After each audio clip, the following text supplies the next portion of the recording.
Hey everyone, welcome back to my channel. Have you ever watched a premium product commercial and thought, I could never create something like that because I don't have expensive equipment? Trust me, I used to think exactly the same, and I believed I needed a bigger studio, fancy expensive cameras, multiple lights, and thousands of rupees worth of gear before I could start making professional looking product photos or videos. But over the time, I realized something completely different. And that came with experience. Most of the videos and photos you have seen on this channel were created right here inside this small room using a very simple setup.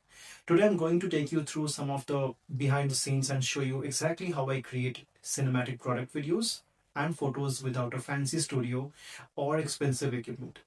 Hopefully, by the end of this video, you will stop waiting for that perfect gear and start creating with whatever you already have. I'll talk about my biggest lesson so far. When I first started photography, I kept blaming my equipment. If my shots were not good, I thought my camera was not good enough. If my lighting looked bad, I thought I needed another light or an expensive light. I really didn't realize what I was missing. If my videos did not look cinematic, I thought I needed a better lens or to learn to start editing. But every time I watched something new, I realized my videos only improved a little. What actually made the biggest difference was learning how light behaves, how shadows work, and how reflections change a product, right? And how to make the most of a small space. You don't really need always a big studio to make that happen. And that's when everything changed. I started to think differently. I started experimenting, and I got better results. So I'll show you like where exactly I create all this. So this is where everything happens. It's not a huge studio. It's a small corner of my 2 BHK apartment. Because now I understand how to use the space efficiently, it allows me to create shots that look much more expensive than they actually are. And let's take a look at the setup. The most important piece of equipment that I own is not my camera. It is the single key light, and almost every product video starts with this key light, video or photography, whatever it is. And instead of buying 4 to 5 lights, I spend time moving this one to particular angles to create exactly what I want. And sometimes moving it just a few inches completely changes the look of the product. It creates new shadows, new reflections, and also, like, besides the key light, I use simple black cardboards because I use it to block unwanted light and create deeper shadows. Sometimes I use whiteboards as well to bounce light back onto the product, and these cost very little, but they give me much more control over the final image. So now next, whenever you see those beautiful reflections under a product in my videos, that's usually just an acrylic sheet. It's a simple trick that instantly gives products a premium commercial feel with those premium reflections. And a lot of people think more lights automatically mean better videos, but that's not really true. In fact, too many lights can make your setup look more complicated, create unwanted shadows, and you will lose out on that cinematic feel. So most of my favorite shots were created with just one main light and a fill light to create shadows or remove unwanted noise. That's it. So I focus on placing the light correctly instead of using a lot of lights. And good light is not about quantity, but it's about direction, where you exactly place it to create that required shadow that you require.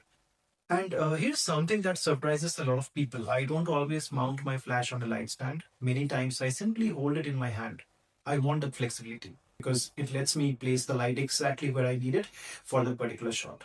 I always would not want my photos to look exactly the same.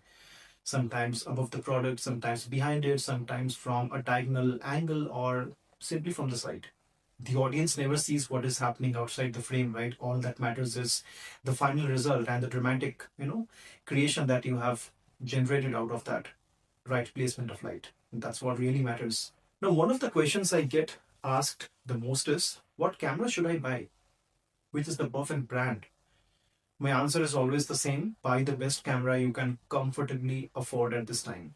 Do not go for expensive cameras or the best brand. Do not expect it to magically work just because you have an expensive camera. It just records the light. If the lighting is beautiful, even an affordable camera can create amazing images. Trust me on that.